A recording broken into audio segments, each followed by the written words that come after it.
Teknik Apa Mas? kimia, teknik kimia, Mas. Ini kimia, oke. Terbiasa dengan logika matematika? Terbiasa. Terbiasa. Mhm. Oke, kalau gitu maksud saya basic logika matematika kurang lebihnya ya nanti kalau ketemu di soal kita akan bahas itu gitu ya. Cuma kalau kita bicara mulai logika matematika dasar sampai ini bakalan jauh banget gitu kan ya. Materinya terlalu banyak yang sifatnya apa namanya kalau memang udah dikuasai ya nggak usah dibicarakan lebih jauh gitu maksud saya gitu. Oke, baik. Jadi penarikan kesimpulan. Jadi kalau TIU standarnya Bappenas ya, itu nanti masnya dari TIU, sebentar. Mungkin tulisan saya bakalan lebih jelek daripada yang tertulis ini, Mas. Nggak Soalnya apa-apa, Mas. pentapnya ini berbeda. Saya nggak bawa pentap saya sendiri, oke. Jadi TIU ya, kalau standarnya Bappenas atau TPA, sorry, intelijensi umum, potensi akademik ya, standar sama saja. Nah, biasanya kalau secara umum itu kalau ngikuti gayanya Bappenas itu ada namanya yang verbal, kemudian ada numerikal, mungkin tadi sudah disampaikan, kemudian ada yang namanya penalaran gitu Mas ya. Nah, kalau kita ikut standarnya Bappenas, penalaran ini akan dibagi menjadi 3 bagian ya. Jadi ada penalaran logis, ya ini poin logika matematika ada di sini. Kemudian ada penalaran analisis. Nah, kemudian ada figural gitu ya. Apakah selalu seperti ini? Jawabannya tidak ya. Karena maksud saya ini tadi kan Bappenas. Bappenas. Nah, kalau PLTI itu lembaga yang apa namanya? Ya sama, dia penyedia tryout, bukan tryout ya, TPA seperti ini. Jenis TPA-nya itu sama ada 3 ya posisinya. Sama ada verbal, ada numerikal, sama ada figural. Nah, 2 hal ini itu masuk pada verbal. Jadi logis dan analisis itu masuk ke verbal. Oke ya. Nah, kemudian kalau kita ngikuti yang sekarang lagi hangat ini, CPNS, penerimaan CPNS itu, logis analisis itu masuk ke verbal. Jadi TPA-nya seperti PLTI ini. Nah, saya nggak tahu nanti di apa ujiannya masnya itu ini posisinya di mana, tapi sebenarnya konsepnya sama saja gitu ya. Jadi mau susunannya bagaimana, penalaran logis, analisis, ya intinya sama saja strateginya. Bisa diterima, Mas? Iya, Mas. Aman. Nah, Bisa dipahami. kemudian penarikan kesimpulan itu ada 2 jenis ya. Ada yang namanya langsung, ada namanya tidak langsung. Nah, biasanya yang menjadi poin utama di ujian-ujian itu yang tidak langsung. Itu ya. Nah, terus ngapain kita membicarakan yang langsung kalau kita butuhnya cuma yang tidak langsung gitu kan ya. Nah, sebenarnya penalaran langsung ini itu akan membantu kita saat menarik kesimpulan di penalaran yang tidak langsung ini. Jadi ini pondasinya gitu ya. Itu yang akan kita pakai nanti ya. Nah, sebelum jauh bicara tentang penalaran itu, maka ada beberapa hal di logika matematika yang ingin kita highlight gitu ya. Yang pertama adalah masalah simbol ini ya, kita sebut sebagai negasi. Ingat kan Mas ya? Jadi negasi P kalau seperti ini. Atau bahasa lainnya tidak P ya. Kemudian simbol V terbalik ini maknanya dan, U itu maknanya atau, dan ada tanda panah ini itu jika maka. Ya, saya nggak peduli ini saya sebenarnya ya ini disjungsi, ini konjungsi, ini implikasi gitu ya. Cuma tidak tahu namanya juga nggak apa-apa gitu ya, karena di ujian juga nggak ditanyain namanya apa gitu kan. Oke. Nah, negasi ya itu nilai kebenaran yang sebaliknya. Maksudnya bagaimana? Jadi kalau ada suatu pernyataan A misalnya dan nilai pernyataan itu benar, maka negasi A itu nilai pernyataannya salah, gitu kan ya. Ataupun sebaliknya, kalau ada suatu pernyataan itu nilai kebenarannya salah, seperti 1 tambah 1 sama dengan 3, itu kan salah ya. Maka negasinya harus benar, berarti 1 tambah 1 sama dengan 2, gitu ya. Nah, itu yang negasi, yang mungkin menjadi basic dari semua pembahasan kita.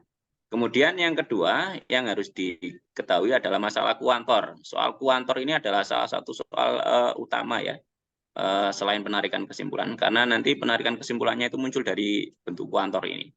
Nah, kuantor ada 2 ya. Yang pertama kuantor universal, itu tandanya semua, setiap, seluruh ya, dan seterusnya. Pokoknya intinya di situ secara general tercakup semua gitu ya.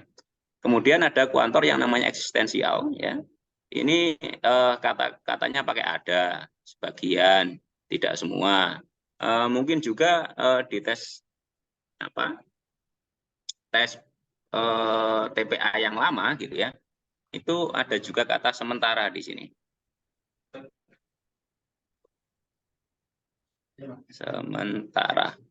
Nah, semuanya ini sementara ya.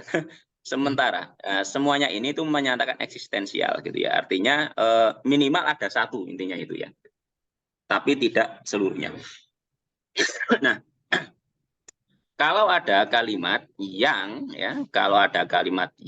tidak ada kuantornya, tanpa kuantor, maka artinya ia universal. Contoh, manusia butuh makan.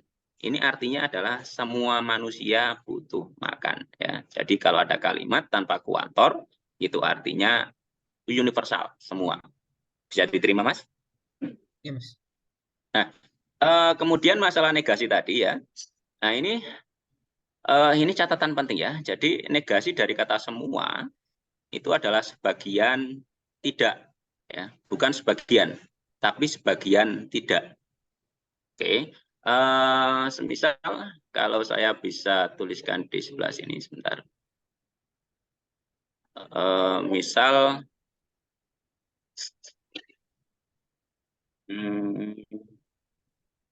semua artis K-pop ya pandai menari.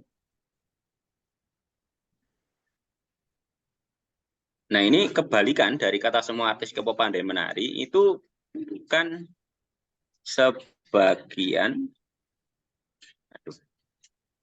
artis K-pop pandai menari. Nah, ini efek pentep yang bawah. Nah, ini salah ya. Itu bukanlah negasinya. Negasi yang tepat apa? Negasi yang tepat adalah semua artis. Kok semua artis, sorry ya. Sebagian ya. Sebagian artis K-pop tidak pandai menari.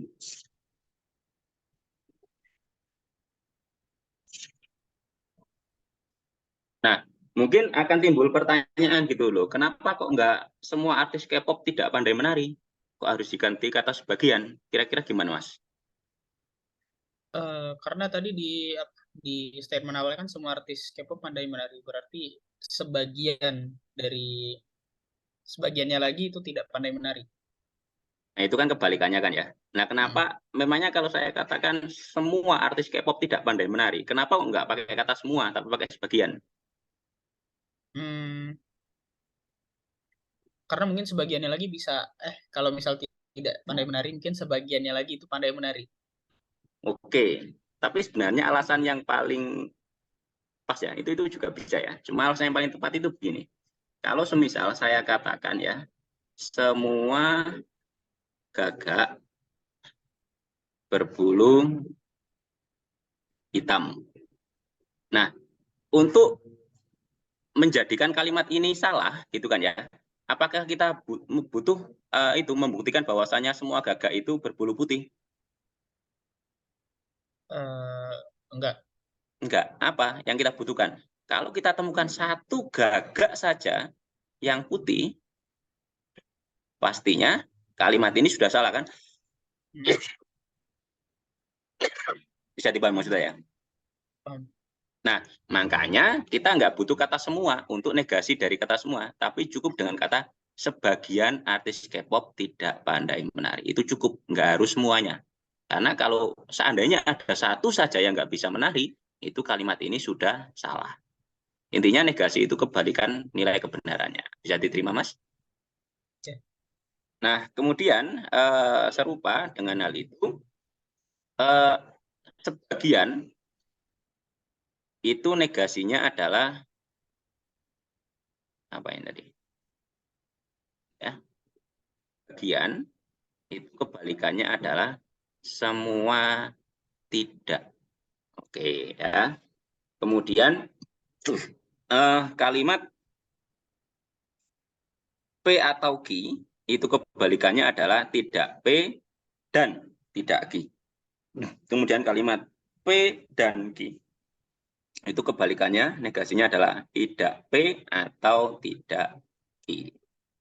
Oke, sampai sini ada pertanyaan? Bisa dipahami sampai sekarang. Bisa dipahami. Oke ya. Kemudian hal yang mendasar juga yang harus dikuasai adalah masalah ekivalensi. Ekivalensi itu artinya dua buah kalimat itu, ya, kalau kita bandingkan antara dua buah kalimat itu memiliki nilai kebenaran yang sama. Ya. Kalau sama maka kita katakan ekivalen, lambangnya segitiga sama dengan 3 ya. Ini ekivalensi. Apa saja yang ekivalen? Yang pertama adalah jika P maka Q itu setara dengan tidak P atau Q. Ya. Kemudian sebentar, negasi ini ada satu lagi ya yang ingin saya tambahkan ya. Negasi yang kelima. Negasi dari jika P maka Q. Negasinya adalah P dan tidak Q. P dan tidak Q. Contoh yang terakhir ini, yang kelima, saya tuliskan di bawah sini ya. Gini, jika saya juara 1, saya ini ya, membelikan HP. Nah, kebalikannya apa? Kebalikannya adalah saya juara 1.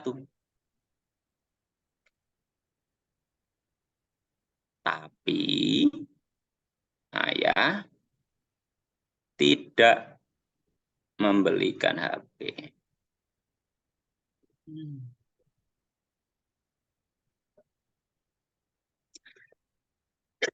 Jadi pahami yang ini? Berarti izin nanya dulu Kak ya. Jadi yang poin 5 itu kan jika P maka Q kan, kayak yang kalimat yang dicontohin tadi.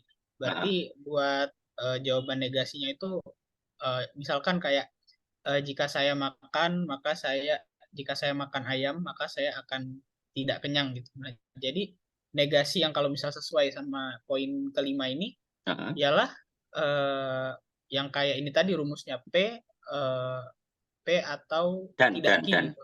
P dan tidak Q gitu ya. Dan tidak Q. Bisa dipahami. Oke ya, bisa dipahami ya. Jadi kalau sampean bayangkan, jika saya juara 1, saya membelikan HP. Ini kan suatu harapan gitu ya. Artinya kalau saya juara 1, ya saya dapat HP. Tapi realitanya adalah saya juara 1, tapi saya tidak membelikan HP. Bisa dipahami ya. Jadi ini kan harapan, realitasnya sebaliknya gitu kan. Makanya itu negasinya bentuknya seperti ini. Oke. Nah, kemudian ekivalensi pernyataan yang serupa walaupun bentuknya berbeda. Yang pertama ini, jika P maka Q itu setara dengan tidak P atau Q. Kemudian jika P maka tidak Q ini setara dengan Q maka tidak P. Oke. Kemudian ada lagi yang namanya jika P maka Q, implikasi itu juga serupa dengan tidak Q maka tidak P. Kemudian yang kebalik, jika Q maka P itu ekivalen dengan tidak P maka tidak Q. Nah, tadi jika P maka Q itu namanya implikasi, bentuk yang sebelah kanan ini tidak Q maka tidak P itu namanya kontraposisi. Serupa, kalau kita balik posisi Q dan P-nya, ini namanya konvers. Ya. Kemudian kalau kita negatifkan jika P maka Q, itu akan jadi inverse. Dan inverse itu nilai kebenarannya sama dengan converse gitu ya. Oke. Nah, kemudian penarikan kesimpulan langsung gitu ya. Penarikan kesimpulan langsung itu yang pertama ini ya, yang bagian ini ya, langsung ini ya. Nah, pertama penarikan kesimpulan langsung ada yang namanya converse. Ya. Kalau kita amati di sini, dasarnya, pondasinya itu kan ada di implikasi. Pondasinya ada di implikasi ini. Ya. Kemudian kalau dikonverskan, namanya converse itu adalah proses pengambilan kesimpulan dengan cara mengganti posisi subjek dan predikat. Jadi pada bentuk jika P maka Q, ini P itu adalah subjek. Jadi subjek di sini beda dan ini predikat ya. Jadi posisi subjek predikat di sini agak berbeda ya dengan di bahasa Indonesia gitu ya. Kalau di Indonesia kan saya makan, saya subjek, makan, predikat gitu kan ya, pekerjaan kan ya. Tapi kalau di logika ini bentuknya bisa kayak gini, jika saya makan, maka saya akan kenyang. Nah, jika saya makan itu subjek. Saya makan itu subjek. Maka saya kenyang adalah predikat yang dikenakan pada saya makan itu. Bisa dipahami nggak Mas perbedaannya Mas? Oke, nah converse itu adalah proses mengganti posisi subjek dengan predikat. Ya kan di sini kan PG jadinya IP gitu kan ya. Nah, saat dirubah maka subjek pada premis akan menjadi predikat pada kesimpulan. Ini jangan bingung ya. Jadi kalimat yang diberikan itu namanya premis. Kalau ada kalimat diberikan, ya itu namanya premis. Ya, bentar. Premis. Ini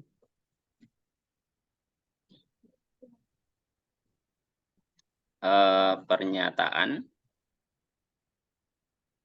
yang diberikan. Nah, dari suatu pernyataan yang diberikan, itu kan kita bisa narik kesimpulan gitu, Mas ya. Nah, kesimpulannya ya namanya kesimpulan biasa saja. Nah, pada proses converse ya, subjek pada premis itu akan menjadi predikat pada kesimpulan. Sebagai contoh seperti ini ya. Misalnya semua A adalah B. Oke, kesimpulannya adalah sebagian B adalah A.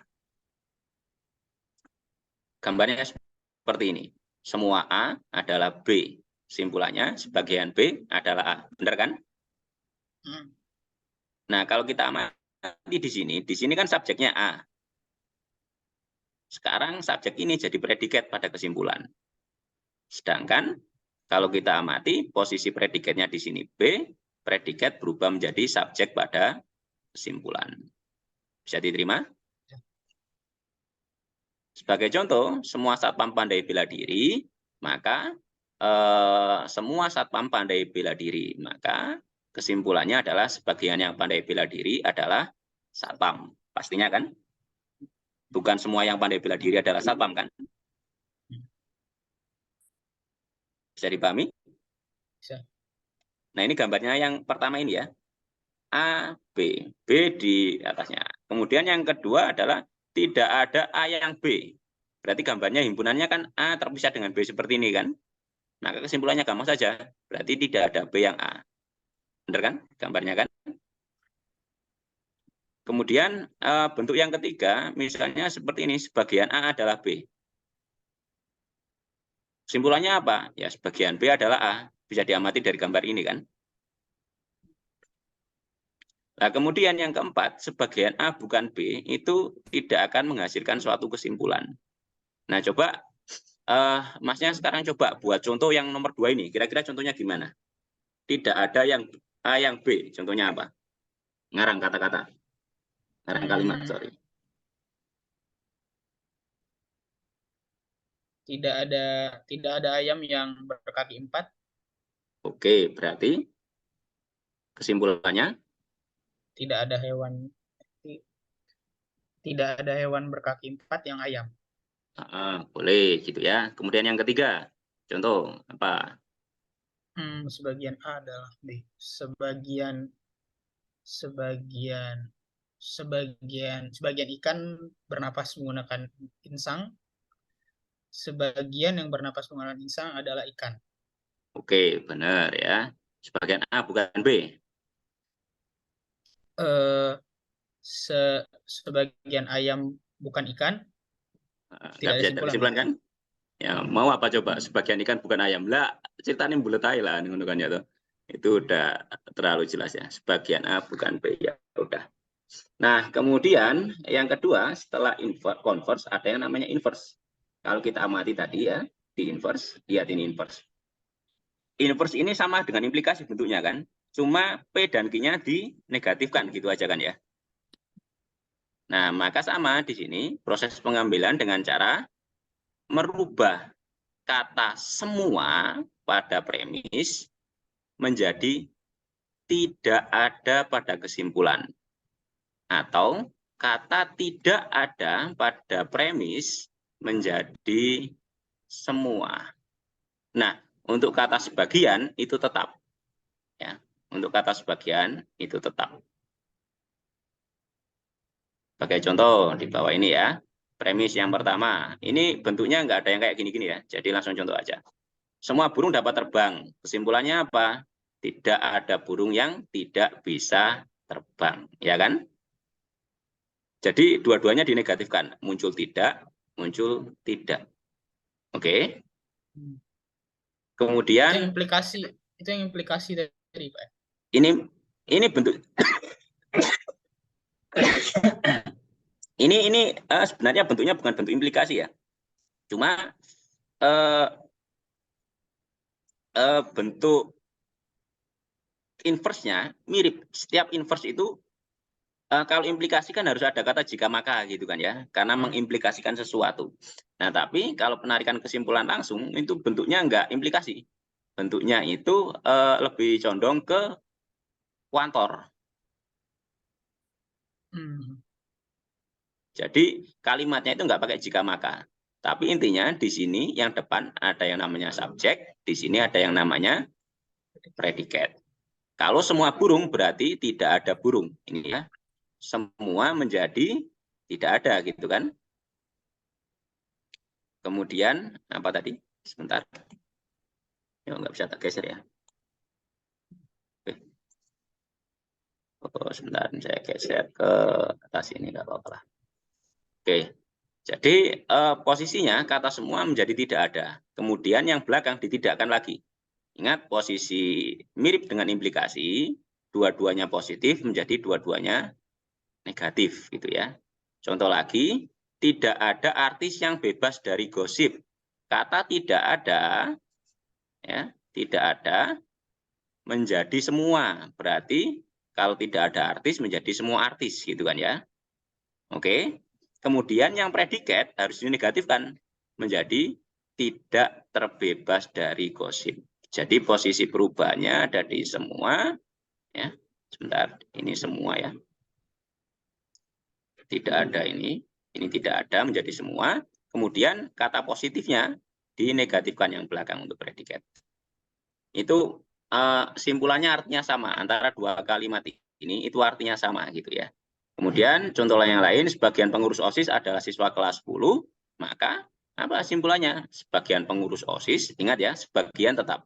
Sebagian pengurus OSIS ya, karena bukan siswa kelas 10, karena sebagian yang pengurus OSIS yang kelas 10 hanya sebagian, berarti sebagian yang lain kan tidak gitu ya. Nah, itu adalah bentuk inverse gitu ya. Dan ini sebagian anggota DPR tidak korupsi. Apa? Berarti ya sebagian anggota DPR melakukan korupsi. Bisa dipahami ya sampai sini ya? Bentuknya nggak seperti ini. Nanti soalnya nggak seperti ini. Ini basic saja. Kalau ini aman gitu ya, nanti penarikan kesimpulan akan mudah, maksud saya gitu.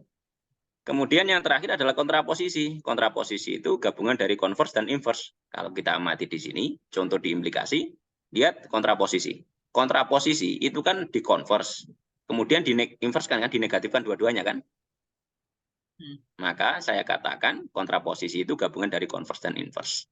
Maka kalau ada kata-kata semua siswa mengikuti upacara, kesimpulannya adalah semua yang tidak mengikuti upacara bukan siswa, ya kan? Bisa dipahami yang ini? Jadi semua siswa mengikuti upacara, atau biasanya untuk mengerjakan soal biasanya kita lebih suka dengan membuat lingkaran-lingkaran himpunan gitu ya.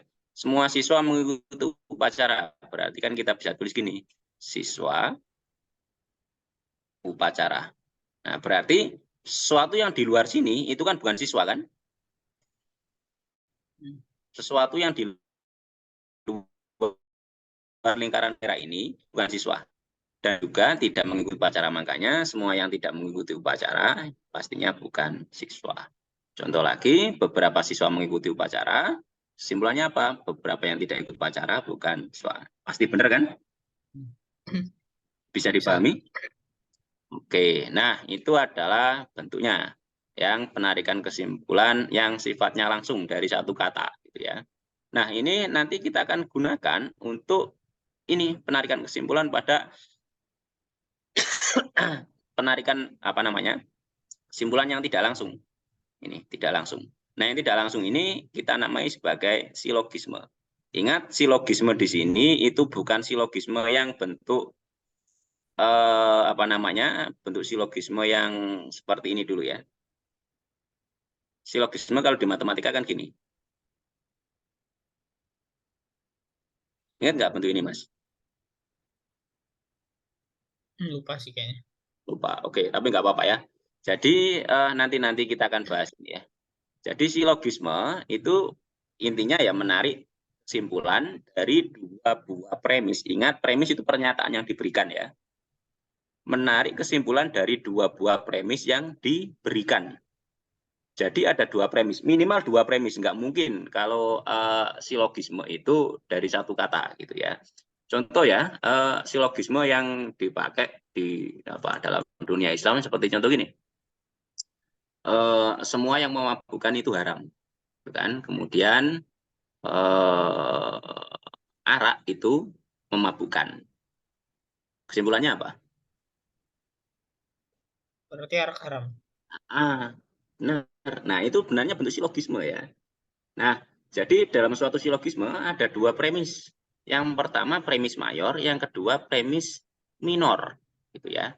Sebagai contoh tadi, apa tadi contoh kita? Saya tulis di sini semua yang memabukkan hukumnya haram. Kemudian arak merupakan minuman yang memabukkan. Nah, gini. Nah, kalimat pertama yang ini ya, bla bla bla bla ini orang menyebutnya sebagai maaf ya Mas, saya batuk agak lumayan keras. Cepat sembuh Mas. Ini orang menyebutnya sebagai premis mayor. Ya. Kemudian kalimat yang kedua orang menyebutnya sebagai premis minor. Oke. Nah, premis mayor yang pertama itu pastinya, nah, sampai saya bilang pastinya ada sesuatu yang sifatnya universal di sini. Nah, jadi premis mayor ciri-cirinya itu pasti universal. Kemudian premis minor itu boleh universal, boleh eksistensial. Bisa dipahami? Bisa, Mas.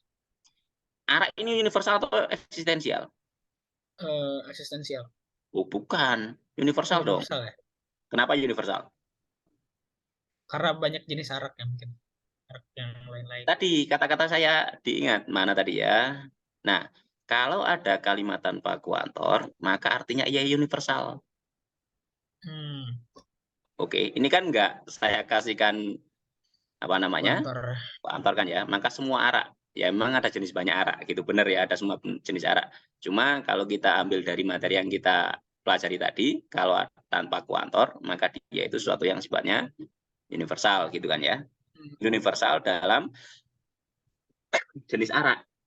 Tapi ia juga bisa dikatakan sesuatu yang sifatnya eksistensial. Apa? Karena arak itu bagian dari jenis minuman keras, gitu kan ya. Bisa diterima maksud saya? Artinya kalau kita ngambil kalimat ini dari pelajaran yang kita ambil tadi, ini universal. Semua arak, maksudnya gitu kan ya. Cuma kalau kita lihat dari kata arak sendiri, ia merupakan bagian dari minuman keras, maka dia termasuk eksistensial. Oke ya, jadi di bagian ini boleh eksistensial, boleh universal, atau mungkin yang nyata-nyata universal. Sebentar, kesimpulannya tadi apa ini? Yang ini tadi. Berarti Kesimpulan arak ada hukumnya arak, minum arak haram. oke, minuman yang haram gitu aja ya. Ya. Minuman yang haram. Nah, atau mungkin, nah ini kesimpulan ya, kesimpulan. Atau mungkin kita bisa juga buat kata-kata ini sedikit berbeda ya.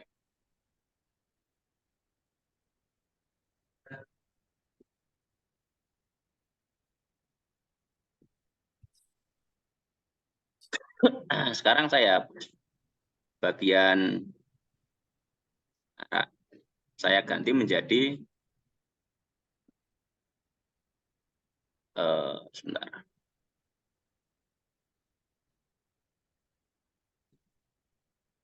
Kemudian ada beberapa minuman yang memabukkan. Nah ini kan kalau gini kan nyata-nyata eksistensial ya. Karena ada beberapa kan sudah universal banget kan. Maaf, eksistensial sekali kan ya. Nah ini premis mayor tetap mayor, ini premis minor. Nah kalau gini kesimpulannya apa Mas?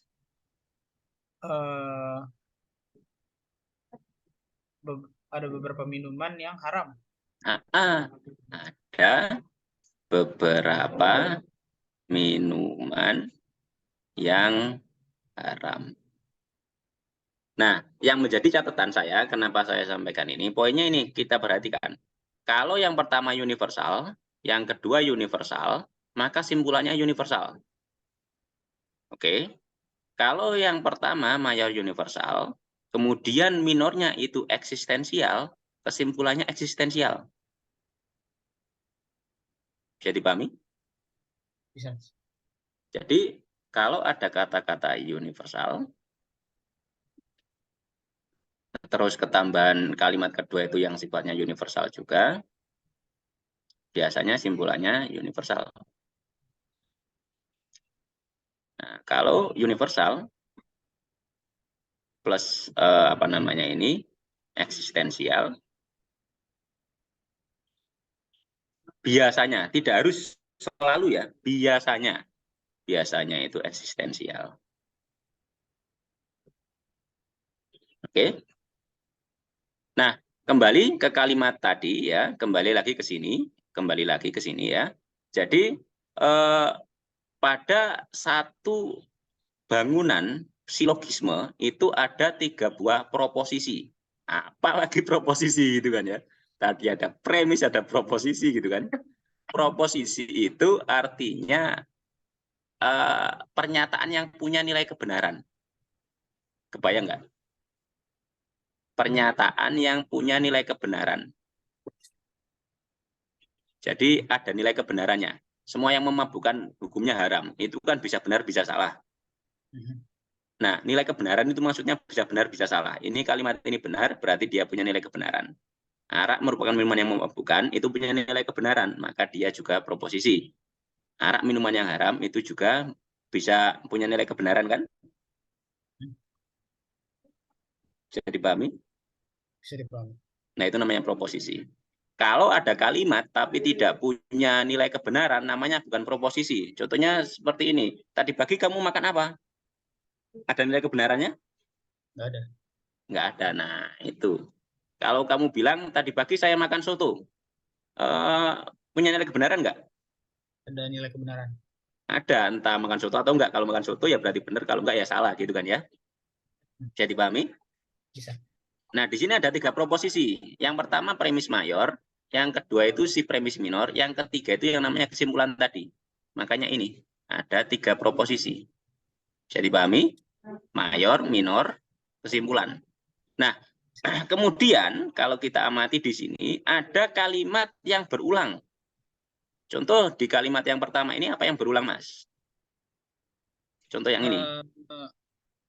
Minuman yang memabukkan. Minuman memabukkan. Nah, itu Memabukkan. maksud saya. Memabukkan ini ya. Oke. Bisa dipahami? Bisa. Nah, memabukkan 2 buah kalimat yang sama berulang kali itu namanya adalah saya sebut sebagai penengah atau middle. Oke. Nah, kemudian kata yang di atas ini ya, hukumnya haram. Ini orang menyebutnya sebagai si predikatnya. Jadi predikat itu untuk kalimat seperti ini, predikat sama subjeknya itu terpisah. Jadi kalimat satu ini nggak punya predikat. Secara susunan ini nggak punya predikat. Nah, sedangkan subjeknya di sini adalah ini, arak. Ini adalah si subjek. Kalau kita amati kesimpulannya adalah subjek yang dikenai predikat, ya kan? Nah, itu yang saya maksud di tulisan ini. Oh ya. Premis mayor intinya ada penengah, M, middle, ada predikat. Premis minor ada subjek, ada minor. Kesimpulannya apa? Subjek, predikat. Oke? Nah, apakah predikat pasti di bagian atas? Tidak, tidak selalu. Bisa juga predikatnya yang di bawah. Bisa subjeknya yang di atas. Tergantung sekarang, mana yang pasti universal. Paham? Yang pasti universal itu adalah yang mayor. Mayor itu adalah tempatnya predikat.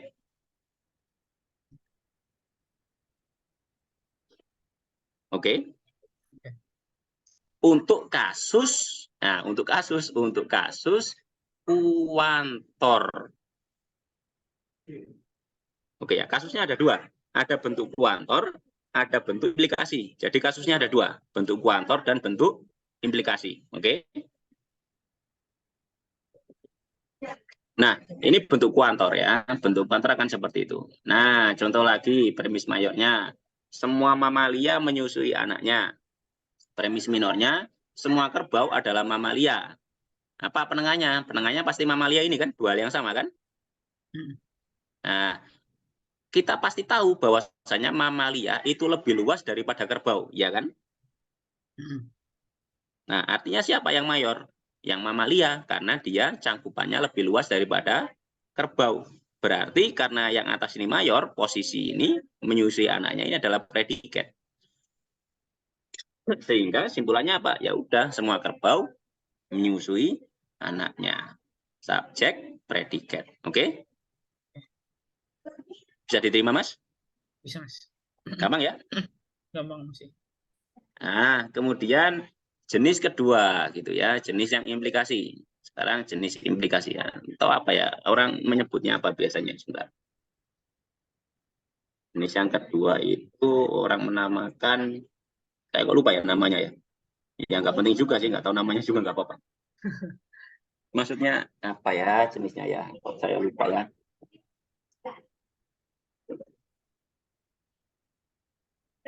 Oh, saya lupa namanya. Penyebutannya saya lupa. Yang kedua ini itu yang bentuk apa ya? Intinya itu konsekuensi gitu loh. Ada sebab, ada akibat gitu loh. Apa ya bahasanya enaknya ya? Kok saya susah menyebutkan ya. Saya tulis implikatif aja ya. Implikatif itu artinya kan ada implikasi. Implikasi kan berarti ada sebab yang menyebabkan suatu akibat gitu kan ya. Deh, implikatif aja deh. Namanya ini kurang tepat Mas ya. Tapi saya lupa ini namanya apa ini tepatnya ini ya. Enggak apa-apa ya. Nanti kan juga sampean nggak tanya premis mayor itu apa, premis minor itu apa gitu kan ya. Intinya bisa menggunakan untuk menjawab itu. Oke. Nah, bentuk yang pertama orang menyebutnya sebagai modus modus ponen dulu ya. Bentar. Saya takut tulisan saya salah ini bahasanya ini bukan bahasa yang apa ya, bukan bahasa asli Indonesia maksud saya.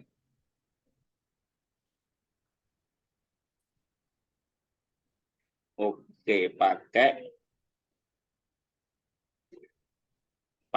satu. Oke, modus ponen. Yang pertama namanya modus ponen. Nah, modus ponen itu bentuknya jadi sama ya, pasti ada premis mayor, PMY, premis mayor. Itu implikasi jika P maka Q. Kemudian ada premis minor, PMN. Nah, premis minornya apa? Itu cuma satu kalimat. Apa? P gitu aja. Nah, ini akan menghasilkan kesimpulan. Ingat, kesimpulan itu tandanya di matematika biasanya kita pakai 3 titik ya. Jadi kalau ada 3 titik, itu artinya kesimpulan. Titik, titik, titik. Nah, itu artinya kesimpulan. Kesimpulannya apa? Kesimpulannya adalah Q. Ya. Kesimpulannya Q. Misal, apa contohnya ini aja ya.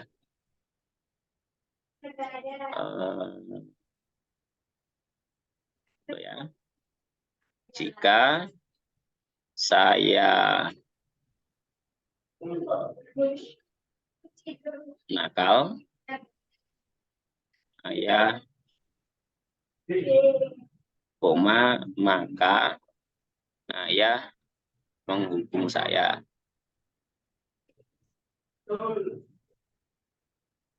Nah, kemudian P itu berarti yang depan. Saya nakal. Oke. Nah, kesimpulannya apa berarti? Kesimpulannya? Ya, ayah menghukum saya. Kan saya nakal.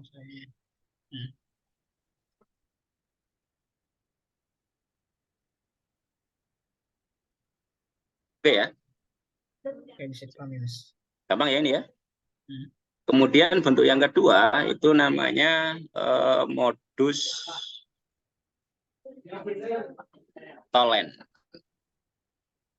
Nah, bentuknya ini, kalimat pertamanya, saya sebut sebagai P1 aja, ini P2. Jika P maka Q, kemudian tidak Q. Ingat, tidak Q, bukan tidak P. Ya. Kesimpulannya apa? Kesimpulannya adalah tidak P. Contohnya seperti apa? Contohnya seperti, ya kita ulangi lagi saja, atau buat contoh yang lain juga boleh ya. Jika saya lulus, saya akan syukuran. Ini banyak gini amat ya. Syukuran. Ya. Kemudian kalimatnya tidak Q. Q yang mana? Saya lulus ini kan yang P. Oh, saya tidak syukuran. Ini Q. Saya tidak syukuran. Nah, kesimpulannya apa? Berarti saya tidak lulus. Saya tidak lulus.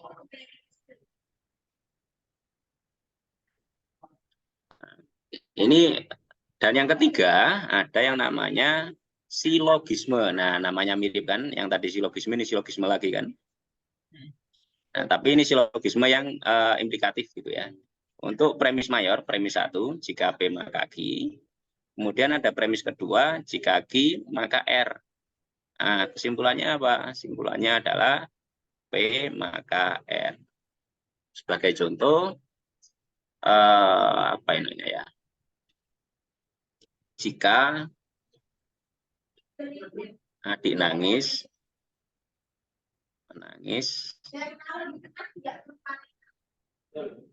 ibu akan marah.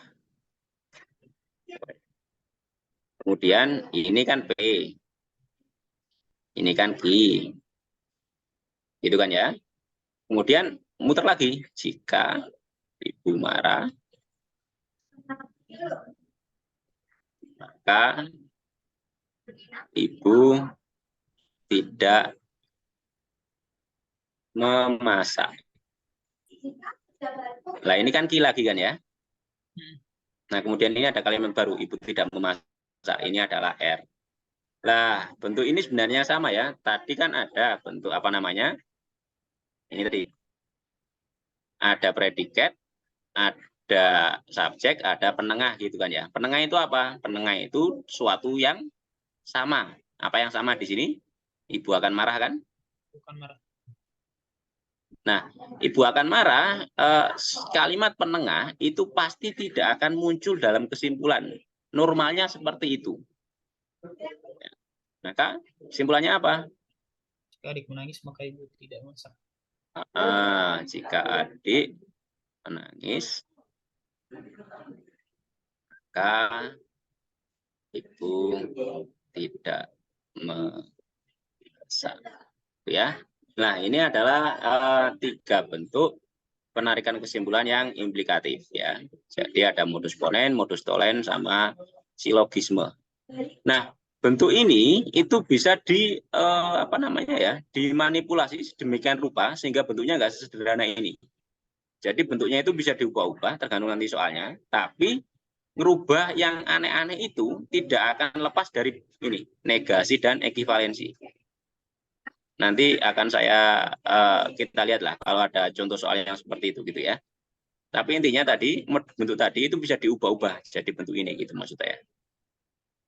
Oke. Nah, ini adalah hal yang benar gitu ya, hal yang benar. Maksudnya hal yang apa ya bahasanya enaknya ya. Penarikan logika yang benar.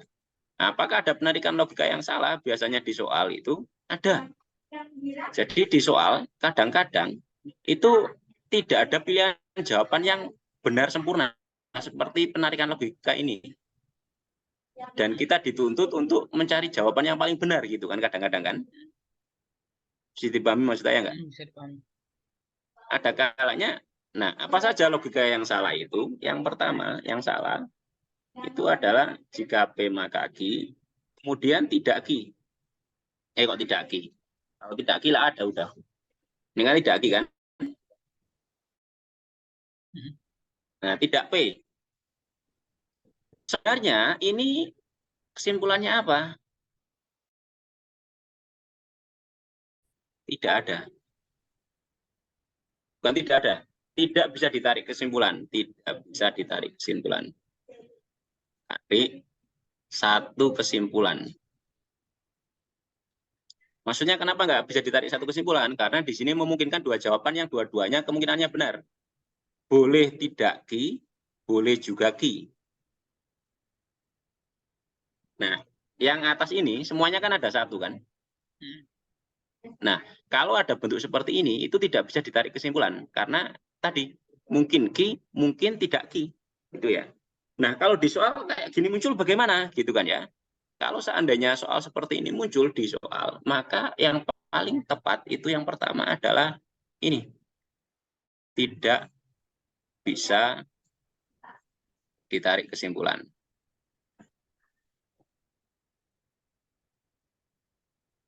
Kalau seandainya pilihan tidak bisa ditarik kesimpulan yang tidak ada, maka yang kedua kita akan pakai tidak Q. Oke, kalau tidak Q tidak ada, maka kita baru pakai yang Q. Paham maksud saya, Mas? Bisa dipahami. Nah, ini kalau yang salah ya. Nanti kita akan lihat di contoh apakah ada kasus seperti ini atau tidak gitu ya. Oke. Kemudian ada satu lagi jenis silogisme ya, yang terakhir. Nah, karena udah yang terakhir berarti habis ini latihan soal, kita akan bahas soal bentuk silogisme yang terakhir itu adalah bentuk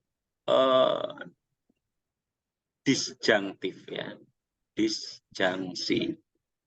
Penarikan disjungsi. Maksudnya penarikan disjungsi gimana?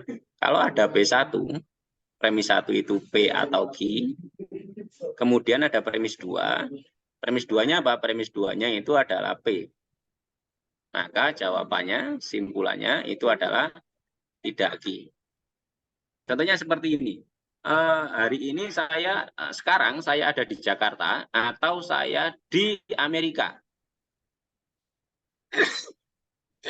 Kalau saya di Jakarta, berarti kesimpulannya apa?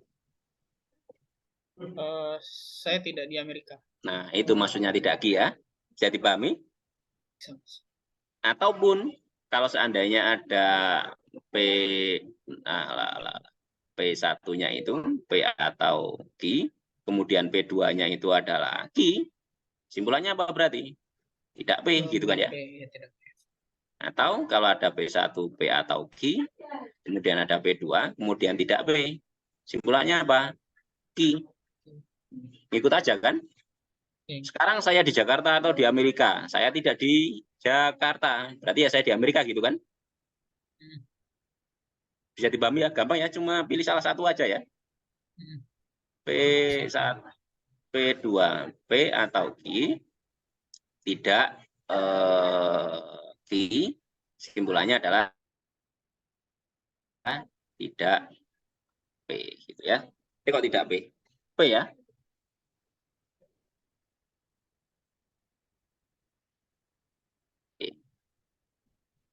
Nah, gini. Jadi ini adalah bentuk semua penarikan kesimpulan ya. Nah, saya ulangi lagi ya. Jadi bentuk pertama itu adalah bentuk yang berhubungan dengan kuantor yang sudah saya tuliskan yang panjang lebar ini ya. Ini semuanya kan tadi pakai semua kan. Nah, itu bentuk dengan kuantor.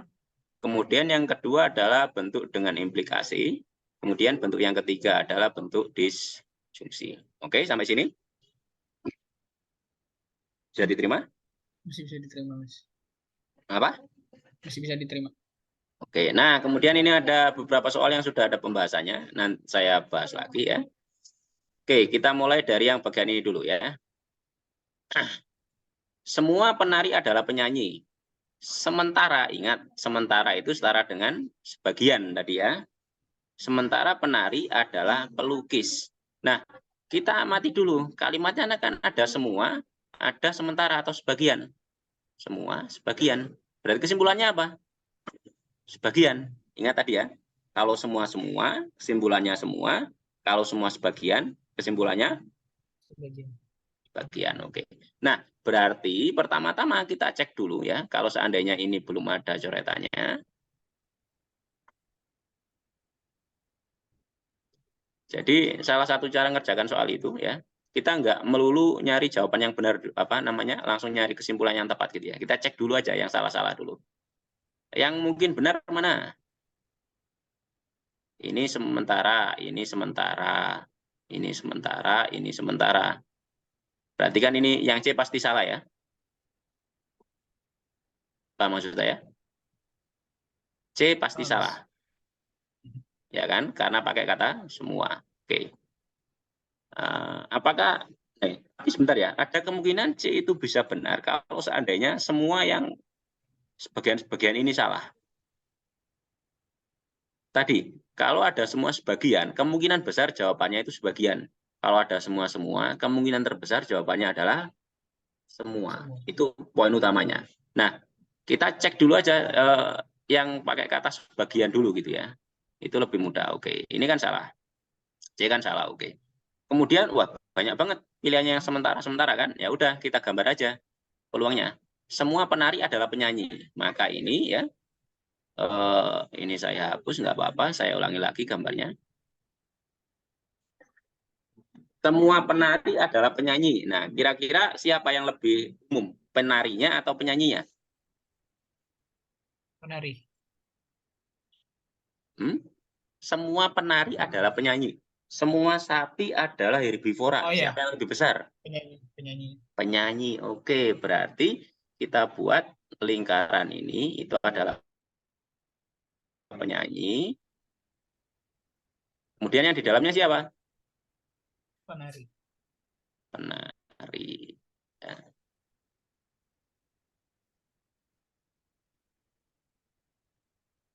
Kemudian sementara ingat sebagian ya. Sebagian penari adalah pelukis. Berarti kira-kira gimana? Mengiris kan? Nah, gini kan ya. Bisa dipahami? Jadi ini yang dimaksud dari sebagian penari adalah penulis ya ini. Bisa dipahami ya? Nah, sebenarnya kita bisa pakai tadi apa namanya penarikan logika langsung ya. Sebagian penari adalah pelukis. Nah, di sini apa middle termnya? Kata yang sama apa?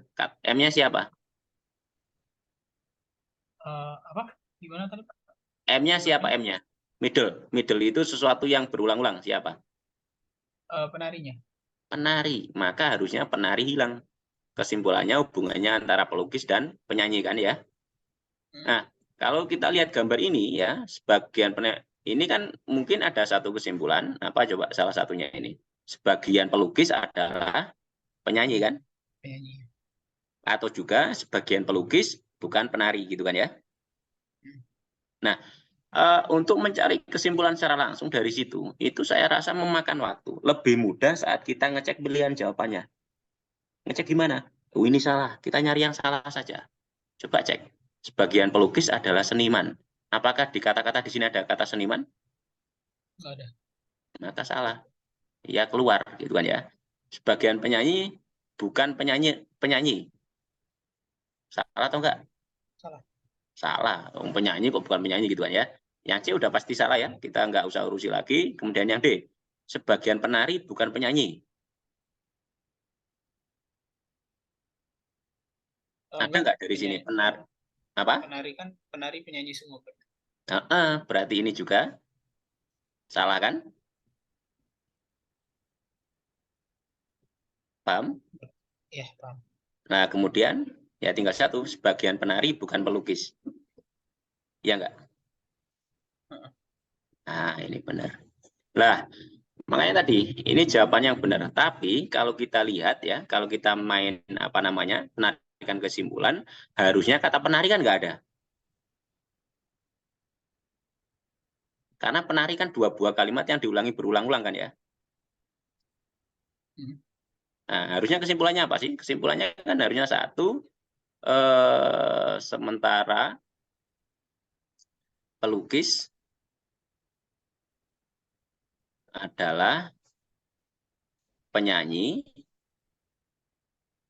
atau yang kedua, sementara pelukis bukan penyanyi. Nah, tapi dua hal ini itu kan nggak ada di pilihan jawabannya kan?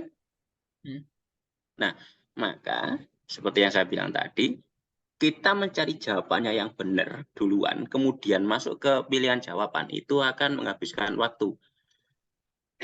Kalau seandainya tidak ada jawabannya, maka cara yang paling benar saat mengerjakan soal seperti ini, yang paling cepat adalah cari salahnya saja. Bisa dipahami? Nah, ini ya. Nah, ini salah satu contoh kesimpulan yang benar tidak ada di pilihan jawabannya. Yang benar ya dua hal ini gitu kan ya. Oke.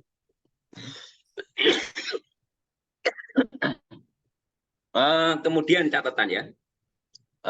Ini saya baru ingat ya. Kalau catatan saya tambah di sebelah sini ya. Catatan saya lupa. Kalau pada premis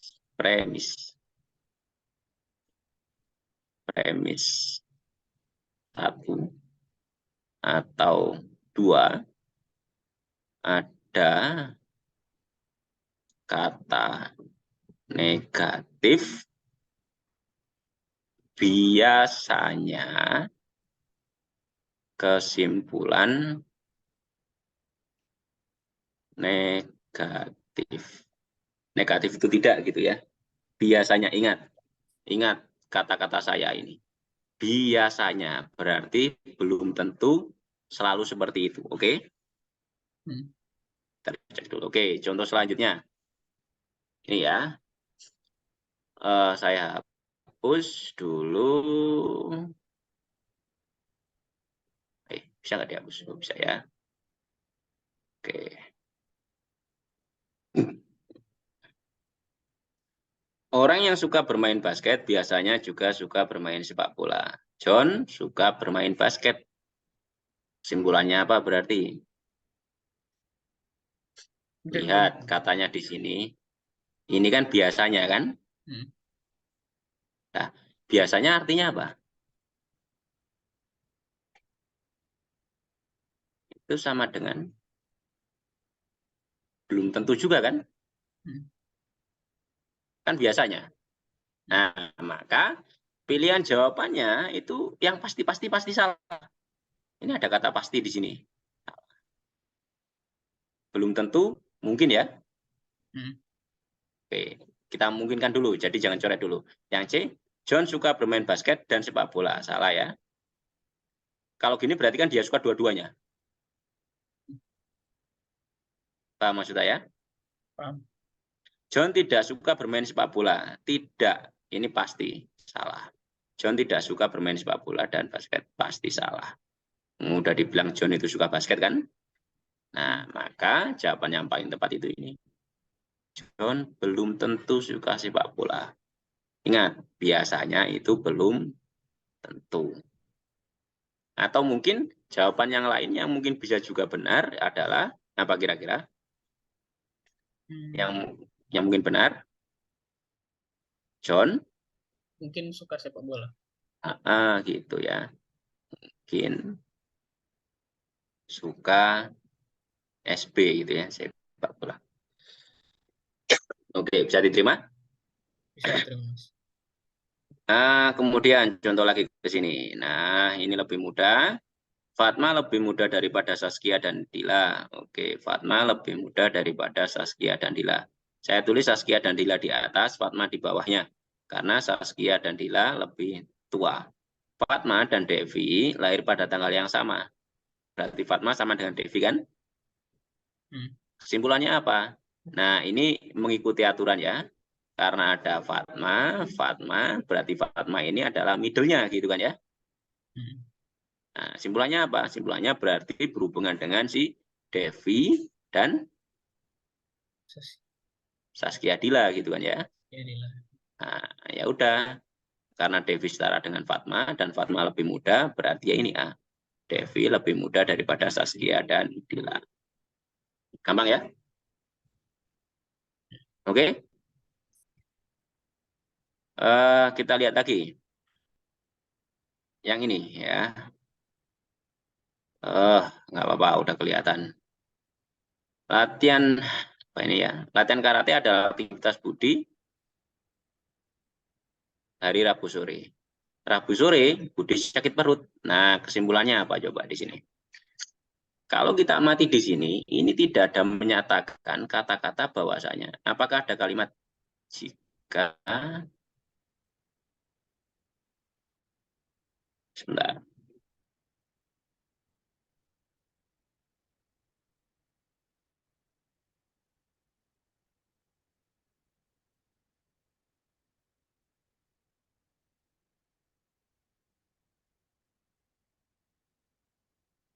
Ada nggak kira-kira kalimat ini di sini? Nggak ada kan? Nggak ada kan? Kalimatnya kan cuma karate itu aktivitas Rabu sore. Rabu sore ini Budi sakit perut. Cuma gitu doang kan? Nah, artinya apa? Bahwasanya mengatakan Budi tidak masuk itu nggak bisa. Karena tidak ada kalimat ini di sini. Ya kan? Sehingga kalimat B Budi ragu untuk berkaitan karate ini nggak bisa diterima. Ya kalau Budi mentalnya kuat ya berangkat-berangkat aja gitu kan ya, nggak ada ragu-raguan. Budi tidak latihan, nah nggak ada ceritanya kalimat ini kan. Maka ini juga salah. Budi latihan ini juga salah, ini juga salah. Maka yang paling kuat ya ini Rabu sore Budi tetap latihan walaupun sakit perut. Gitu ya. Kalau dia kalau misal ini kan yang di case Budi ya yang soal ini. Itu berarti dia kan emang sakit perut Rabu sore gitu kan. Tapi kalau misal nggak ada kalimat yang kayak jika Budi sakit perut dia tidak latihan, berarti dia masih tetap latihan gitu kayak. Iya, tetap ngikuti. Kita nyimpulinnya. Kalimat yang ada kan. Kan kita nggak bisa nyimpulin apa yang dilakukan Budi. Yang kata-katanya cuma dua hal ini kan, Rabu sore itu jadwalnya latihan, Rabu sore Budi sakit perut. Nggak ada kan? Budi anak yang cengeng, sehingga kalau ia sakit dia akan diam di rumah. Nggak ada kan? Nah, kalau ada kalimat itu, anggaplah ada kalimat ketiga, Budi adalah anak yang cengeng, jadi kalau dia sakit, dia tidak berangkat latihan. Kalau gitu kita bisa pilih bahwasanya Budi tidak pergi latihan gitu kan ya. Cuma di sini kan tidak ada. Oke? Bisa dipahami. Bisa diterima? Bisa dipahami, Kak. Sebentar, saya ambil minum dulu ya. Gak apa-apa, Kak. Silakan, silakan.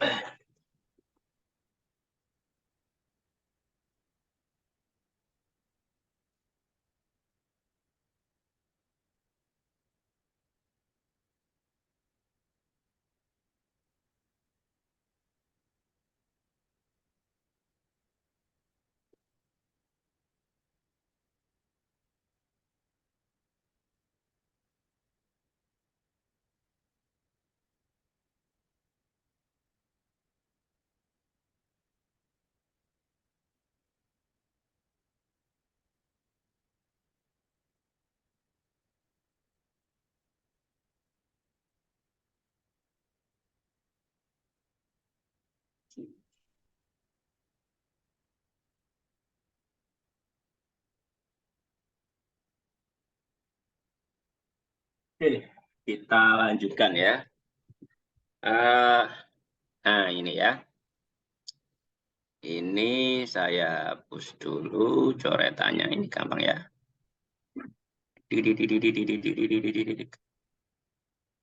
Nah, kita lihat ini. Jika Dita menulis cerita, jika Dita menulis surat, maka dia juga menulis surat cerita. Nah, berarti di sini kita bisa katakan Dita menulis surat itu adalah P, gitu kan ya. Ia juga menulis cerita, ini adalah Q. Berarti menulis cerita, Q lagi kan ya. Maka Citra menulis lirik lagu. Citra menulis lirik lagu, ini kita katakan sebagai R. Oke. Kemudian Citra menulis berita. Citra menulis berita ini kan kalimat yang berbeda, tapi ia juga bisa dikatakan sebagai tidak R. Bisa dipahami nggak, Mas? Bisa diikuti. Tidak R, karena menulis berita kan bukan menulis lagu gitu ya. Nah, kesimpulannya apa? Kita bisa amati di sini ya. Kesimpulannya gampang saja. Di sini kan kita ambil dari kata yang kedua ini ya. Apa namanya? Ki, maka R. Kita ambil dari sini dulu. Nah, di sini kan tidak R. Kesimpulannya apa kalau tidak R? Tidak Ki. Ini tadi di sini. Nah, ini. Kalau tidak Ki yang belakang, maka tidak P yang depan. Oke ya. Oke, bisa diterima? Kemudian ini kita gabungkan dengan kalimat yang pertama. Kalimat pertama kan jika P maka Q. Kemudian apa? Ini hasil dari bawah kita masukkan ke atas. Tidak Q. Kesimpulannya apa berarti? Tidak. Tidak P. P. Ya udah. Berarti tidak P itu adalah Dita tidak menulis surat. Paham maksud saya? Jadi muter-muternya cuma gitu doang. Sebenarnya nggak harus dirumuskan gini juga boleh ya. Cuma menjelaskan dengan penulisan ini itu jadi lebih mudah untuk menjelaskan gitu ya. Oke? Oke. Nah, sekarang yang ini. Semua peserta kontes yang lolos 16 besar harus hadir tepat waktu. Silvi datang terlambat. Nah, berarti gimana? Kalau ini kan ini adalah si 16 besar. Ini adalah yang apa namanya? Tepat waktu gini kan ya. Yang tepat waktu kan bukan hanya ini saja, panitia kan juga tepat waktu gitu kan ya. Nah, Silvi datang terlambat. Silvi masuk dalam lingkaran ini enggak? Enggak. Nah, Silvi. Karena Silvi tidak masuk ke dalam sini, artinya Silvi siapa? Ini kan? Silvi tidak lolos 16 besar. Oke, bisa diterima ya? Nah, kita coba lihat lagi soal yang lainnya. Sebentar ya, kita sampai jam berapa ya? Sampai jam 3, Mas. 3 ya? Oke, masih ada waktu cukup. Nah, ini. Kita hapus dulu, nggak apa-apa. Tidak semua siswa senang olahraga. Nah, biasanya kalau kita mengerjakan soal yang pakai kuantor, kita cenderung buat lingkaran-lingkaran gitu, Mas ya. Itu lebih mudah. Tidak semua siswa senang olahraga. Berarti kan kita buat 2 ya. Ini atau mungkin buat gini, seret. Ini senang. Ini TS tidak senang. Ini semuanya siswa gitu ya. Lingkaran ini adalah lingkaran siswa, oke? Semua siswa senang mendapatkan nilai bagus. Berarti semua lingkaran ini itu suka nilai bagus. Kita tulis. Atau mungkin kita gambarkan lingkaran besar.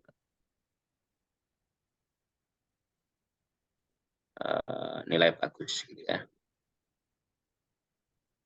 Artinya, entah yang senang olahraga, entah yang tidak senang, semuanya suka nilai bagus. Gitu kan ya? Oke. Nah, perhatikan, tidak semua ini universal atau eksistensial. Tidak semua itu berarti Sebagian kan? bagian Nah, eksistensial. oke, kalau ada sebagian, ada semua, jawabannya apa tadi?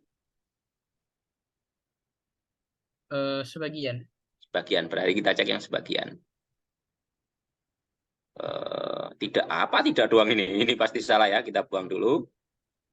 Semua, nah ini pakai semua kan ya? Oke, kita nggak pilih itu dulu, kita cek yang pakai sebagian dulu aja. Tidak ada itu berarti semua juga kan? Tidak ada itu semua, ini berarti nggak kita pilih dulu. Berarti pilihan kita ngecek A atau B gitu ya. Kita cek yang A, benar nggak kira-kira? Sebagian siswa senang olahraga dan nilainya jelek. Tidak. Kenapa? Karena semuanya suka nilai bagus gitu kan ya.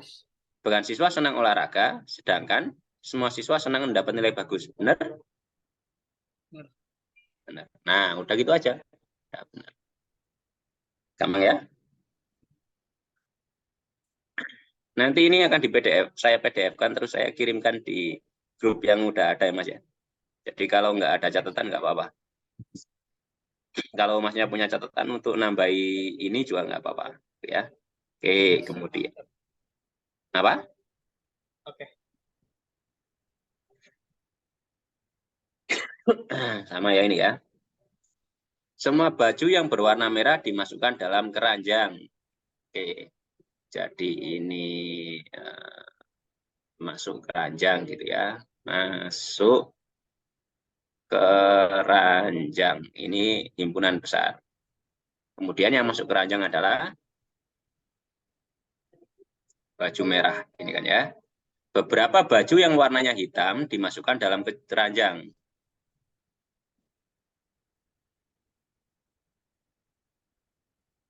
Oke?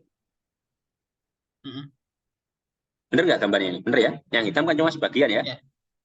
Oke, nah kita cek aja jawabannya. Ingat, cara yang terbaik itu nggak usah nyari jawaban yang benar, kita narik kesimpulan dari sini, tapi kita tentukan yang salah di sini, gitu kan ya? Nah, semua beberapa biasanya jawabannya beberapa. Oke kan? Maka kita cek yang beberapa dulu. Ini beberapa, ini beberapa. Ada itu beberapa ya, ingat ya, beberapa sementara. Nah, berarti kita nggak usah cek A dulu, kita cek B, C, D, E dulu. Kita cek yang B. Ada baju warna merah yang dimasukkan ke dalam lemari baju. Salah atau benar? Enggak ngomongin lemari baju. Enggak ada ngomongin Karena lemari baju. semua yang merah masuk ke dalam keranjang gitu kan ya. Yang kedua, beberapa baju warna merah dan semua baju warna hitam masuk ke keranjang. Salah ya. Semua hitam. Hitam cuma sebagian. Salah. Beberapa baju berwarna hitam dimasukkan dalam lemari baju. Ini misterius ya. Ya, misterius kenapa? Karena kita nggak tahu sebagian yang hitam ini masuk kemana, tapi kan ini misterius gitu kan ya. Kita jangan coret dulu. Beberapa baju warna merah dan hitam dimasukkan dalam lemari baju. Ini pasti salah, karena ingat yang merah semuanya masuk ke dalam ranjang gitu kan ya. Keranjang. Oke. Kita bisa cek yang A sekarang. Yang D ini tadi misterius, karena kita nggak buru-buru pilih jawabannya. Semua baju yang berwarna merah dan hitam dimasukkan ke dalam keranjang. Salah. Yang dimasukkan semua cuma merah, hitam, itu cuma sebagian. So, satu-satunya kemungkinan yang paling benar adalah yang D. Jadi yang sisanya ini masuk lemari. Padahal kata lemari itu tidak ada di premisnya. Iya kan? Cuma D itu adalah jawaban yang paling benar dari semua jawaban yang ada. Bisa dipahami ya? Bisa dipahami. Oke, nah kemudian ini udah nggak apa-apa ya. Peserta seleksi tes CPNS mengikuti tes kemampuan bidang TKP. Ingat, tanpa kuantor berarti di depannya ada kata semua. Oke. Pak Fandi tidak lulus tes CPNS. Nah, perhatikan. Kata tidak lulus CPNS artinya pasti dia ikut seleksi. Masa anak itu bisa lulus sekolah kalau ia nggak sekolah? Atau masa anak itu bisa nggak? Saya nggak lulus sekolah. Loh, emangnya kenapa? Ya karena saya nggak sekolah dari kecil. Lah, bercanda ngono kan ya toh. Lah, gimana caranya kamu bisa lulus apa nggak lulus? Yoi, kamu nggak pernah sekolah gitu kan ya. Lulus nggak lulus itu adalah konsekuensi kalau kamu sekolah gitu kan ya. Dan ikut ujian. Jadi pastinya kalau dikatakan Pak Fandi tidak lulus, pastinya dia ikut seleksi, tapi tidak lulus. Bisa dipahami ya? Nah, karena Pak Fandi adalah orang yang ikut seleksi, maka ia adalah orang yang ikut apa? Tes kemampuan. Ini kan? So, jawabannya di sini bisa kita lihat yang A benar. Pak Fandi telah mengikuti tes kemampuan bidang TKP dalam seleksi CPNS. Walaupun dia tidak lulus. Nah, kenapa yang B salah? Karena di sini ada tidak mengikuti tes kemampuan bidang TKP. Loh, semuanya kan ikut tes, gitu kan ya. Kemudian yang C salah di sini. Mengikuti tes selain tes kemampuan bidang. Loh, berarti kan ia mengatakan bahwasanya ia tidak ikut TKP kan? Sama juga yang D, kalau kita lihat Pak Fandi bukan peserta seleksi CPNS. Pasti salah. Karena bagaimana caranya dia tidak lulus kalau nggak ikut duluan gitu kan ya. Kemudian yang E, Pak Vinda tidak mengikuti seleksi CPNS. Nah, ini udah kacau. Ya salah ya. Ingat, orang namanya tidak lulus, pastinya ia sudah ikut. Gitu kan? Oke ya. Nah, kemudian ini ya, contoh lagi. Beberapa pengendara motor, beberapa pengendara sepeda motor tidak membawa helm. Nah, kalau kita buat himpunannya bagaimana? Jadi kita buat lingkaran pengendara motor gitu kan ya. Saya tulis PM, pengendara motor. Nah, pengendara motor ini kan terbagi menjadi dua bagian. Terbagi menjadi pengguna pemakai helm sama tidak helm gitu kan ya. Bentar, pennya agak polisi menilang pengendara sepeda motor yang tidak membawa helm. Berarti polisi memberikan perlakuan pada mana? Ini kan kena tilang. Nah, ya sudah, kita tarik kesimpulan. Artinya di sini kalau kita bisa lihat dari gambar ini, berarti kan ada pengendara motor yang tidak ditilang polisi kan? Nah, kita cek aja jawabannya. Ada pengendara sepeda motor yang tidak kena tilang. Itu benar ya? Benar. Polisi tidak menilang pengendara sepeda motor yang tidak membawa helm. Salah ya? Salah. Karena kan ini juga polisi menilang yang tidak membawa helm. Ada pengendara sepeda motor yang tidak ditilang dan tidak membawa helm. Salah ya? Yang ditilang yang tidak membawa helm. Oke. semua pengendara sepeda motor membawa helm dan ditilang, itu juga salah. Polisi menilang beberapa pengendara sepeda motor yang membawa helm. Salah ya. Ingat, yang ditilang hanya yang tidak membawa helm. Berarti jawabannya A. Oke? Kemudian kita lihat contoh yang lain. Nah, ini aja ya. Tidak semua orang pergi ke pantai karena akan berlibur. Keluarga Pak Joni pergi ke pantai. Ingat, ke pantai tidak harus berlibur. Oke kan? Nah, apa kalimat penengahnya? Pantai ya. Berarti harusnya kesimpulannya kan berhubungan dengan Pak Joni dan berlibur gitu kan ya. Nah, hari ini keluarga Pak Joni tidak berlibur, salah. Karena bisa jadi berlibur, bisa jadi tidak. Setuju kan? Di sini ingat ya, di sini kan kata-katanya, ini kalimat pasti atau kalimat tidak pasti yang bagian atas ini? Kalimat pasti, tidak semua. Hah? Kalimat tidak pasti. Ya, tidak pasti. Maksudnya tidak pasti, bisa berlibur, bisa tidak gitu kan ya? Tidak. Nah, kalau ada dalam premisnya itu tidak pasti, pilihan jawabannya itu tidak pasti. Bisa diterima? Bisa. Nah, ini pasti. Pasti salah. Pantai adalah tempat untuk orang berlibur. Tidak ada hubungan. Keluarga Pak Joni adalah orang yang dagang ikan. Tidak ada cerita hari ini keluarga Joni berlibur. Pasti ini kan? Maka ini juga salah. Maka jawaban yang tepat yang ini. Hari ini keluarga Pak Joni belum tentu berlibur. Ya kan? Yang kata-katanya itu tidak pasti. Jadi kalau ada premis yang tidak pasti, entah mayor, entah minor, entah yang pertama, entah yang kedua, maka jawabannya ngikut tidak pasti juga. Kalau premis, salah satu premisnya itu universal, satunya eksistensial, biasanya jawabannya apa? Kalau satu universal, satu eksistensial, berarti kayak yang kita ngomongin arak tadi ya, Semua sebagian. semua Berarti sebagian. kira-kira kesimpulannya? Sebagian. Oke, maksud saya itu saja. Kalau bingung dengan universal apa eksistensial, nggak apa-apa deh. Intinya kalau ada semua-semua, biasanya semua. Kalau ada semua sebagian, itu ambilnya ke sebagian. Sebagian. Kalau ada kata tidak, semua tidak dan sebagian.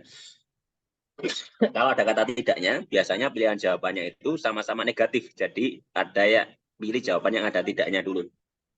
Untuk dicek benar salahnya. Bisa dipahami? Bisa. Jadi strategi kita gitu ya. Strategi kita itu nggak buru-buru mencari kesimpulannya seperti apa seharusnya, tapi kita ngecek di pilihan jawaban.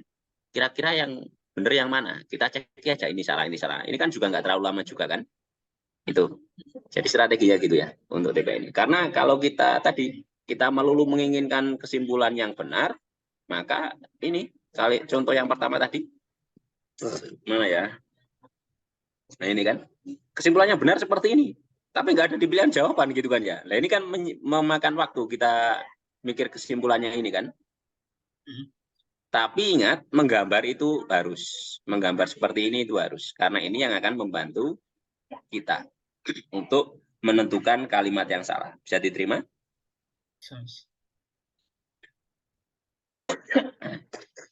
Selanjutnya. Aduh, sering sekali. Coba dulu. Ini ada beberapa, sudah ada jawabannya, nanti bisa dilihat. Saya cari yang belum ada coretannya. Nah, kira-kira apa jawabannya ini? Coba direnungkan sebentar.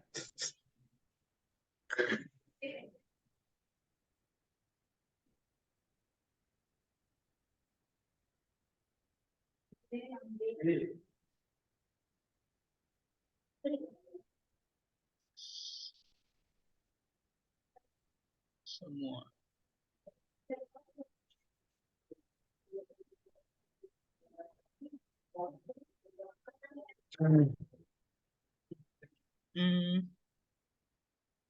Aduh, sebentar. Tidak ada kesimpulan yang tepat. Tidak ada kesimpulan yang tepat. Karena seluruh hewan di kebun binatang itu kan sehat semua.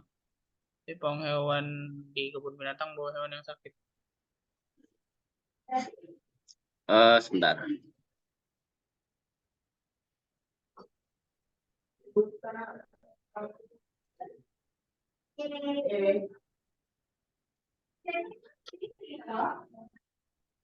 Kenapa nggak bisa ditarik kesimpulan yang tepat? Karena di statement pertama itu semua hewan yang ada di kebun binatang badannya sehat. Oke. Tapi di kalimat ketiga, pawang hewan di kebun binatang bawa hewan yang sakit. Loh, kan gini, hewan ya, kan ada yang sehat, ada yang sakit kan? Oke. Intinya hewan itu kan ada dua kondisi, ada sehat sakit. Kemudian yang sehat ini kan berada di dalam apa? Kebun bin kan? Di dalam kebun binatang. Kebun binatang. Artinya apa? Yang sakit ini dari mana? Yang sakit bukan dari kebun binatang. Nah, berarti jawabannya apa? Yang B. Nah, gitu maksud saya. Bisa diterima? Bisa diterima. Oke, coba lagi.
Semua kursi tamu terbuat dari kayu jepara. Yang D. Oke, benar ya, yang D ya. Ini ya. Kita bisa cek yang A pasti salah. Kursi tamu berwarna hitam tidak terbuat dari kayu jati, salah. Kenapa? Salahnya ya kan sebagian coklat bisa jadi hitam kan ya. Kemudian yang B, beberapa kursi tamu berasal dari kayu rotan, mungkin benar ya. Salah ya. Karena semua kursi tamu terbuat dari kayu jati ya. Kemudian semua kursi tamu berwarna coklat dan terbuat dari kayu jati. Tidak ya, karena yang berwarna coklat kan sebagian. Oke. Semua kursi tamu terbuat dari kayu jepara. Kayu jepara, benar. Walaupun tidak mengambil kalimat yang ini kan, ini nggak diikutukan kan ya. Kemudian yang terakhir, kayu jati yang berwarna coklat, bukan, ini juga salah. Nah, maka jawaban yang paling tepat D. Sebenarnya kalau kita mau nyari kesimpulan yang paling pas, kita bisa katakan apa coba? Sebagian kursi tamu yang berwarna, sebagian kursi tamu dari kayu jati yang berwarna coklat berasal dari Jepara. Harusnya seperti ini kan? Ya, ada. Karena atas bagian. Cuma nggak ada kan pilihan ini kan? Ya. Maka jawaban yang paling kuat yang dipilih D. Oke, kurang lebih seperti itu Mas ya. Saya rasa cukup, nanti tinggal Masnya belajar-belajar sendiri. Mungkin Masnya punya buku atau apa, tapi kurang lebih ya itu materi penarikan kesimpulan. Tidak terlalu susah, apalagi Masnya dari bidang kealaman gitu ya. biasanya lebih mudah untuk ngerjakan soal-soal seperti ini. Oke, Mas. Ada pertanyaan, Mas? Nggak ada, Mas. Udah. Oke, kalau tidak ada, saya akhiri sampai di sini. Ini nanti akan saya PDF-kan dan saya kirimkan ke grup ya. Ya, oke, siap. Baik, terima kasih. Ya, sama-sama. Sampai bertemu lagi di materi yang selanjutnya gitu ya. Assalamualaikum warahmatullahi wabarakatuh. Waalaikumsalam. Ya, sama-sama.